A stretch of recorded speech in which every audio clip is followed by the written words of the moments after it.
এবারে জন্মদিনে বড়ি বেগমকে চমকে দেওয়ার একটা উপায় বার করেছি। উজির, বলো তো দেখি কি উপায়? নবাবের সাজিশের হদিশ পাওয়া আমার বুদ্ধিতে নামুমকিন। বহুত বড়িয়া কোনো মতলব আছে। এবারে বেগমের জন্মদিনে বিরাট একটা উৎসব করব।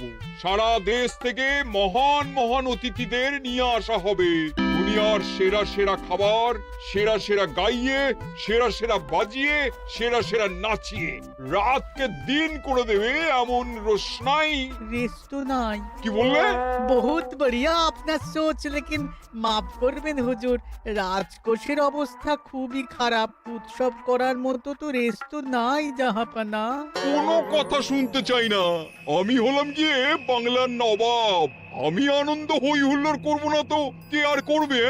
একদম ঠিক জাহাপানা, কিন্তু কর বসিয়ে টাকা তোলো। সব কিছুতেই কর বসানো আছে জাহাপানা। হাসি কান্না ছাড়া আর কোনো কিছুতেই কর বসানো যে বাকি নেই। তার ওপরেই কর বসাও। হাসি কান্নার ওপর কর? না, শীতকাল আসছে, বসাও বসাও কর হাঁচির ওপর। হ্যাঁ, হাতির ওপর কর? বসাও। ওরকম মুখ করে আছো কেন? যদি না পারো তো বলে দাও, আমি অন্য উজির নিয়োগ করব। আমি আজই ঘোষণা করে দিচ্ছি, এবার থেকে হাতির ওপর কর দিতে হবে। হ্যাঁ, তো জানাব, এতে প্রজারা যদি ক্ষুব্ধ হয়? আরে বাবা, প্রজাদের কাজই তো মাঝে মাঝে ক্ষুব্ধ হওয়া। তা ঠিক হুজুর। আমাকে কদর করে এমন কিছু সন্ডা আছে, তাদেরকে কাজে লাগাতে হবে। বহুত খুব জাহাপানা। তাহলে হাঁচি গোনার লোকের ব্যবস্থা করে নি। ওই সন্ডারাই হাঁচি গুনবে। ওদের স্বেচ্ছাসেবক হিসেবে নিয়োগ করো। বহুত খুব জাহাপানা। সব জায়গায় লোক পাঠাতে শুরু করো। তবে কৃষ্ণনগরে বেছে বেছে লোক পাঠাবে। আর মনে রেখো, ওখানে গোপাল আছে।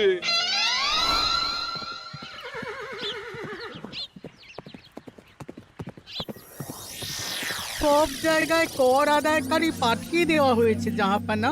আপনার কথা মতো তাদের বলে দেওয়া হয়েছে যে আদায় হওয়া করের 10% তাদের বেতন হিসেবে দেওয়া হবে। সুতরাং কর আদায়ে কোনো ঢিলেমি হবে না।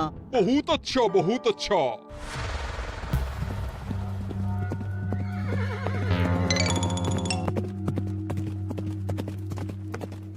হ্যাঁ, তুমি ঠিক পড়েছো তো মন্ত্রী? হাঁচির উপরে কর? বলেন তো, আর একবার পড়ছি মহারাজ। আসলে এটা নবাবই মশকরা। আমাদের নবাব যে খুবই রসিক মানুষ তা তো আমরা দেখেছি। বারবার কৃষ্ণনগরের সঙ্গে রসিকতা করতে গিয়ে হাঁড়ি ফেটে রস একেবারে মাখামাখি হয়েছে, আর সারা গায়ে পিঁপড়ে ধরেছে। মশকরা নয়, একদম সত্যি কথা। হাঁচির উপরে কর বসানো হয়েছে, আর আমরা হলাম নবাবের খাস হাঁচি গোনার দল। আমরা এই কৃষ্ণনগরে থিতু হয়ে বসলাম বটে। এবারে হাঁচি গুনবো আর মোহর আদায় করব। গোপাল, তুমি কি বলো? সর্দার, তোমাদের এখানে আসা একেবারেই লোকসান হয়েছে। কেন মশাই? আচ্ছা, আপনি গোপাল? না না, আপনার কোনো কথাই শুনবো না। আমাদের বই বই করে বলে দেওয়া হয়েছে, গোপাল হইতে সাবধান। সর্দার, আমি তোমাকে সাবধান হতেই বলছিলাম।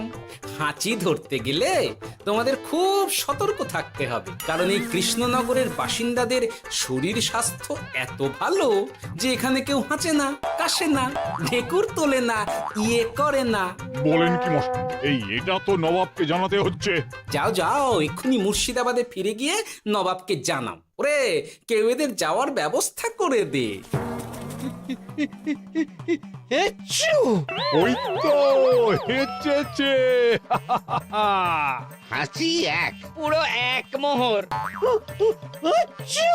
হাঁচি দুই, দুই মোহর। আরে, এটা তো হাঁচির বাচ্চা, এটা তো ধরলে চলবে না। কেন?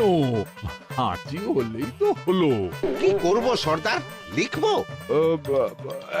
দেখ, একবার গুনে যখন ফেলেছি পুরো ছাড়তে পারবো না। আধমোহর লেখ। এটা কাশি, কাশিতে কোনো করের কথা নেই।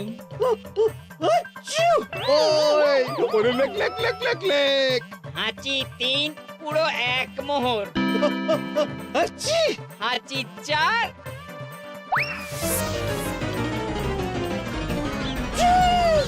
হাঁচি 5, লেখো। হাঁচি 6,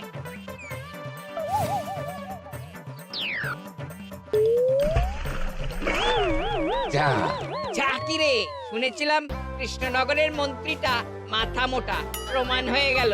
জল থেকে উঠবে যখন ঠান্ডা লেগে হাঁচি তো আরো বাড়বে। জলে বুড়বুড়ি উঠছে, বেটা জলের তলায় তলায় হাঁটছে। হাঁচি 7। এখনো তো ফিরলো না, বেলা গড়িয়ে দুপুর হয়ে গেল। ভাববেন না রাজামশাই, আমরা যারা যারা এখানে এসেছি সবাই ধড়িবাজ লোক, মন্ত্রীর হাঁচি নিংড়ে নিয়ে ফিরবে। ছি ছি ছি ছি ছি ছি ছি ছি ছি। কি হলো গোপাল? আমরা কৃষ্ণনগরের প্রবাদ প্রতিম আতিথেয়তার অসম্মান করেছি মহারাজ। কেন, কিভাবে, কখন? এখন মহারাজ, এখন এনারা সেই সুদূর মুর্শিদাবাদ থেকে এসেছেন, আর আমরা এতক্ষণ শুধু অন্য কথাই বলে চলেছি, এনাদের আপ্যায়নের ব্যবস্থা করিনি। তাই তো। মহারাজ, আপনি ব্যস্ত হবেন না। এই কে আছো? শোনো, এদের রাজ অতিথিশালাতে থাকার বিশেষ ব্যবস্থা করো। এদের খাবার যাবে মহারাজের পাকশাল থেকে। এদের সব সুবিধে অসুবিধে দেখার জন্য দাস দাসী নিযুক্ত থাকবে। চলো হে চলো। আরে দাঁড়াও সর্দার, হ্যাঁ বলুন। তোমাদের তো আবার গোপালের কথা শোনা বারণ। আমার ব্যবস্থায় বোধহয় তোমরা থাকবে না। বাদ দিন তো, আসলে ভয় ছিল আপনার বুদ্ধিকে, আর ভয় নেই। কেমন আগু পিছু বিচার না করেই বলে ফেললেন এখানে কেউ হাঁচে না। বুঝে গেছি, আসলে গোপাল হলো গল্প। চলো হে চলো, ও বড্ড খিদে পেয়েছে। প্রহরী, এই সর্দারের দলের বাকি লোকগুলো এলে এদেরকেও অতিথিশালায় নিয়ে যেও। হ্যাঁ, আচ্ছা। এ কি গোপাল, এই রক্তচোষাগুলোর জন্য তুমি রাজনিবাস আর রাজভোগের ব্যবস্থা করে দিলে? গোপাল কার পক্ষে মহারাজ? এতক্ষণ গোপালের সব কাজ তো কৃষ্ণনগরের বিপক্ষে গেল। বটেই তো, আমি মনে মনে গণনা করে দেখলাম গোপালের শুল যোগ শুরু হয়েছে। আগামী 1 যুগ ধরে গোপাল যেখানে থাকবে সেখানে রাহুর প্রকোপে দুঃখ দারিদ্র মহামারী একসঙ্গে এসে ধরা পড়বে। মহারাজ, গোপাল কখনো কৃষ্ণনগরের খারাপ ভাবেনি। সে যখন ওই রক্তচোষাদের রাজভোগে রাখার ব্যবস্থা করেছে, তখন বুঝতে হবে এর মধ্যে একটা ঘোরতর প্যাঁচ আছে। গোপালই তাহলে বলুক, কি প্যাঁচ? মহারাজ, মানুষ বিলাসের সুযোগ পেলে কাজ ভুলে বিলাসেই ডুবে থাকে। কত সম্রাট মহাসম্রাট বিলাসিতায় ডুবে কত সাম্রাজ্য মহাসাম্রাজ্য ভেঙে টুকরো করেছে। এরা তো নবাবের পাঠানো কিছু মূর্খ বালক মাত্র মহারাজ। এদের রাজভোগে ডুবিয়ে দিলে হাঁচির কথা কি এদের মনে থাকবে?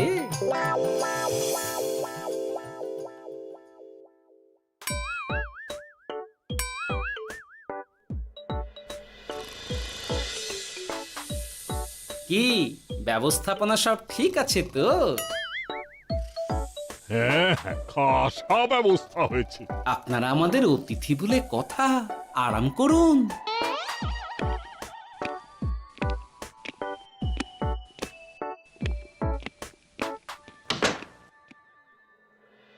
বিজ্ঞানী, তোমার এই দুমুখ আয়না আবিষ্কার তোমার জীবনের সেরা কাজ। একদিক দিয়ে আয়না, অন্য দিক দিয়ে কাঁচ। কেউ জানতেই পারবে না যে তার উপর নজর রাখা হচ্ছে। অনবদ্য অনবদ্য। মহারাজের জয় হোক। কিন্তু মহারাজ, এই কৃতিত্বের মূল ভাগীদার আমাদের মন্ত্রী। তাই নাকি? হ্যাঁ মহারাজ, মন্ত্রীর দুমুখ কাজকর্ম দেখেই দুমুখ আয়নার কথা আমার মাথায় আসে। মুখ সামলে কথা বলো বিজ্ঞানী। ওরা শুনতে পাচ্ছে। যা চেঁচালেন 20 ইঞ্চির দেওয়াল ভেদ করে ওদিকে চলে যাবে কথা। এই কে যেন কাকে মুখ সামলে কথা বলতে বললো? ওই ওই বাইরে কেউ বলেছে। এই তোমরা সবাই শোনো, অতিথিদের যেন আদর যত্নের ত্রুটি না হয়। আমি আর যাই, কাল সকালে আসবো, কেমন? গোপালকে নিয়ে নবাব আর উজির যেমন ভয় দেখিয়ে দিয়েছিল, গোপাল কিন্তু সেরকম নয়। এই তোরা কি বলিস? না না না না না না, গোপাল একটু ওই হাবা গোবা আছে দাদা। দেখো দেখি কেমন বুক পেতে দিয়েছে, এবার ওদেরই বুকে বসে ওদেরই দাড়ি ওপরাবো। গোপালের জবাব নেই, ঠিক সামলে দিল। মহারাজ, এই প্যাঁচটা আমার মাথাতেই এসেছিল, কিন্তু ওই যে নাকে মাছি ঢুকে গিয়েই সব বরবাদ হয়ে গেল। মহারাজ, এই পরিকল্পনা যদি মন্ত্রীর মাথাতে আগে এসে থাকে, তাহলে এদের মন্ত্রী আমার চেয়ে ভালো করে সামলাতে পারবেন মহারাজ। বটেই তো, এই দায়িত্ব আমি নিলাম মহারাজ।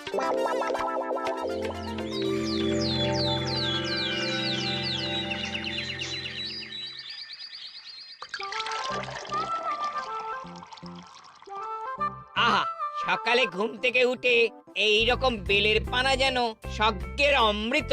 আছে আছে, আরো আছে। পানীয়, খাদ্য, আরাম, আয়েশ, যত চাও তত পাবে। এ কি, আপনি গোপাল কোথায়? মহারাজ বিবেচনা করে দেখেছেন যে মহামান্য অতিথিদের পরিচর্যার ভার গোপালের মতো একজন ভাঁড়ের পক্ষে বহন করা সম্ভব নয়, তাই এই দায়িত্ব আমাকে দেওয়া হয়েছে। কিন্তু কোনো কিন্তু নেই সর্দার, আমি যে খানা পিনা নাচা গানা আমোদ আহ্লাদের ব্যবস্থা করেছি দেখে তুমি চমকে যাবে।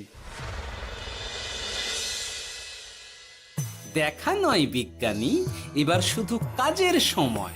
কাল মন্ত্রীর উপর ওদের ভার ছেড়ে দিয়ে কৃষ্ণনগরের যে সর্বনাশটি করেছো, কোনো কাজ করে আর সেটিকে সামলানো যাবে না। হ্যাঁ, আহা, তোমার দেখছি মন্ত্রীর উপরে একটুও আস্থা নেই। ঠিক কি প্যাচ করছো বলো তো? প্যাচের কথা পরে হবে, তোমাকে যত তাড়াতাড়ি সম্ভব হাঁচির ওষুধ আবিষ্কার করতে হবে। হাঁচির ওষুধ? হ্যাঁ, হাঁচির ওষুধ। ওভাবে দেখছো কি বন্ধু? তোমাদের কাজের সব দায়িত্ব এখন আমার কাঁধে। তোমরা আমোদ করবে আর আমি কর আদায় করে তোমার হাতে এনে তুলে দেব। সর্দার, এর মধ্যে একটা চাল আছে মনে হচ্ছে। কি আর আমি বুঝিনি। এখন কি করবে? বিশ্বাস করে আদায় উসুলের ভার এর উপরে ছেড়ে দেবে? পাগল নাকি? মন্ত্রী মশাই, বলো বন্ধু। বলছিলাম আর দেরিতে কাজ কি?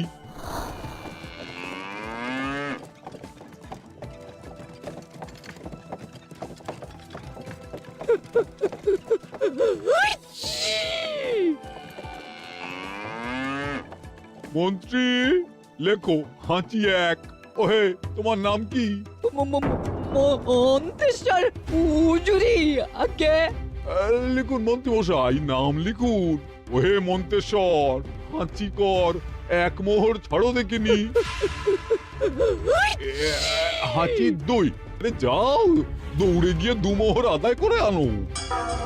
ওরে, তোরা সব কৃষ্ণনগরের কোণে কোণে ছড়িয়ে পড় দেখি, একটা হাঁচিও যেন বাদ না পড়ে। হ্যাঁ,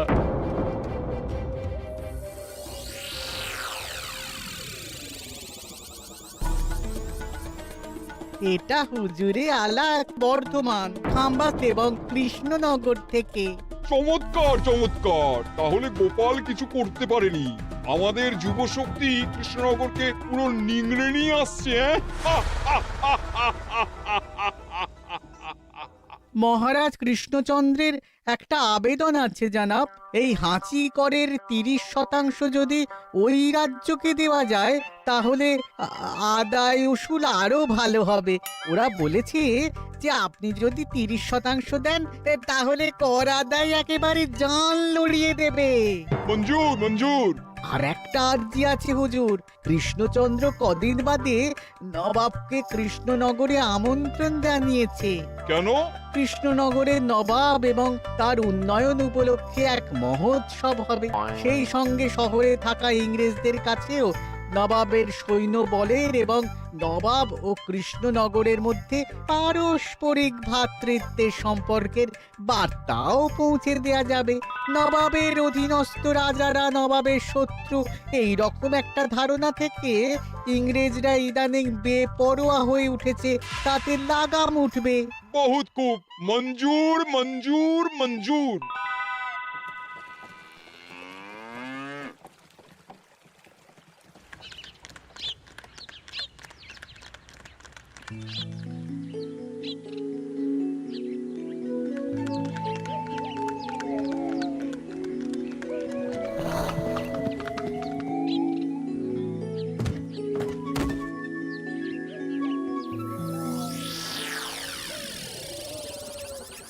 কি ব্যাপার গোপাল? জাহাপনা বলুন, কি খিদমত করব? আমি যা বলবো তাই করবে। অবশ্যই জাহাপনা। কি আবাদ উজির, তুমি সাক্ষী, মহারাজ কৃষ্ণচন্দ্র আপনিও সাক্ষী। গোপাল আমাকে কথা দিয়েছে আমি যা চাইবো তাই করবে। গোপাল, তুমি আমার সঙ্গে মুর্শিদাবাদ যাবে। এখন থেকে আমার দরবারের বিদূষক হিসেবে থাকবে, কেমন? ওরে ওরে ওরে ওরে ওরে, তোরা বাজনা বাজা। এখন থেকে গোপাল আর কৃষ্ণনগরের নয়, গোপাল মুর্শিদাবাদের। চলছে বাজা।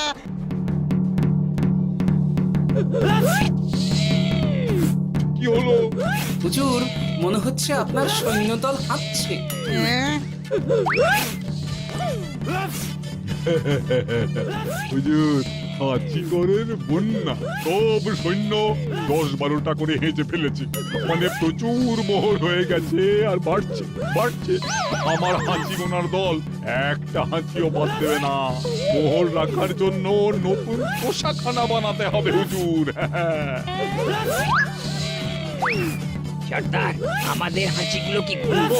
হ্যাঁ, নিশ্চয়, একটা হাঁচিও যেন বাদ না পড়ে। চলুন হুজুর, আমরা এখানে দাঁড়িয়ে থেকে আর কি করব? ওরা হাঁচুক আর হাঁচি গুনুক। চলুন নবাব বাহাদুর, আপনার জন্য কৃষ্ণনগরের রাজাতীর্থ অপেক্ষা করছে। হুজুর, আমার মনে হয় আমাদের কৃষ্ণনগরে এখন আর দেরি করা উচিত হবে না। আমরা সোজা শহরের দিকে রওনা হয়ে যাই। শহরের ইংরেজদের শিক্ষা দিয়ে ফেরার পথে আমরা কৃষ্ণনগরের আতিথ্য গ্রহণ করব। সে কি? মহারাজ, নবাবের মতো কর্তব্যপরায়ণ ইনসানকে তার কর্তব্য পালনে বাধা দেবেন না। আমরা ওনার শহর থেকে ফেরার অপেক্ষায় থাকব। ঠিক ঠিক, আমার এক্ষুনি শহরে যাওয়ার দরকার। ইংরেজরা সব নিয়ম কানুন ভেঙে চুরে যা ইচ্ছে তাই করতে আরম্ভ করেছে। বুঝি, সৈন্যদের ডাক দাও, চলো রওনা হই। কিন্তু জাহাপনা, আপনার সৈন্যদের থেকে পাওনা মোহরগুলো এতক্ষণে যা হেঁচেছে, লাখখানেক মোহর তো হয়েই গেছে। ওটা আমরা নিজেদের মধ্যে বুঝে নেব। কিন্তু ওই করের 30% যে কৃষ্ণনগরের পাওনা। পেয়ে যাবে। শহর থেকে ফিরি। আরেকটা কথা, হাঁচি কর ব্যবস্থা এখন থেকে উঠে গেল।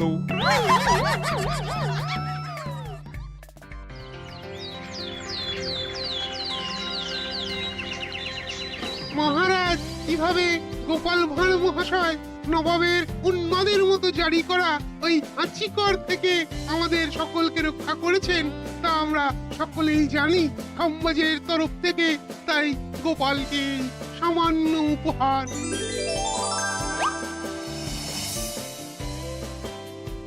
ওহ গোপাল, সত্যি তোমার জবাব নেই। কিছুই হতো না যদি না বিজ্ঞানী ওই হাঁচি চূর্ণ আবিষ্কার করত। এই উপহারের অর্ধেক কিন্তু বিজ্ঞানী। সবই তো বুঝলাম, নবাবকে সৈন্য সহ নিমন্ত্রণ থেকে সৈন্যদলকে হাঁচি চূর্ণ মাখানো, চাঁদোয়ার তলায় ঢোকানো পর্যন্ত। কিন্তু চাঁদোয়া থেকে হাঁচি চূর্ণ ঝরে পড়লো কি করে, সেটাই তো বুঝলাম না। এটা তুমি বলো বিজ্ঞানী। শব্দে বাতাসে কম্পন তৈরি হয়। গোপালের হাততালিতে আমার ঘরের শাড়ি থেকে হাঁচির জন্য ঝরে পড়েছিল। এখানে চাঁদোয়া থেকে ঝরে পড়েছিল বাজনার শব্দে। কি ব্যাপার বিজ্ঞানী, তুমি এখন ছেলে খেলা করছো? হাঁচির ওষুধ হয়ে গেছে। হয়ে গেছে? মূল উপাদান তামাক, গোলমরিচ আর আলকুশির গুঁড়ো। কাজ হবে? হাততালি দাও। কাজ হলো। ব্যাপারটা কি হলো? ওই শাড়িটাতে হাঁচি চূর্ণ মাখানো আছে। তোমার হাততালির শব্দের কম্পনে ঝরে ঝরে পড়েছে। একবার নাকের কাছে এলে পিঁপড়ের থেকে পিশাচ হাঁচতেই হবে, হাঁচতে হবেই হবে। নবাব যদি বাজনা বাজাতে না বলতো। আমাদের বাজনদাররা তৈরি ছিল মহারাজ। যাক, সবই ভালোই ভালোই মিটে গেল। যার শেষ ভালো তার সব ভালো। ব্যাস, এখন শুধু একটাই কাজ বাকি। নবাবের কাছ থেকে পরে 30% বাবদ পাওনা মোহর মুর্শিদাবাদে গিয়ে নবাবের কাছ থেকে তুমি নিয়ে আসবে। আচ্ছা মহারাজ।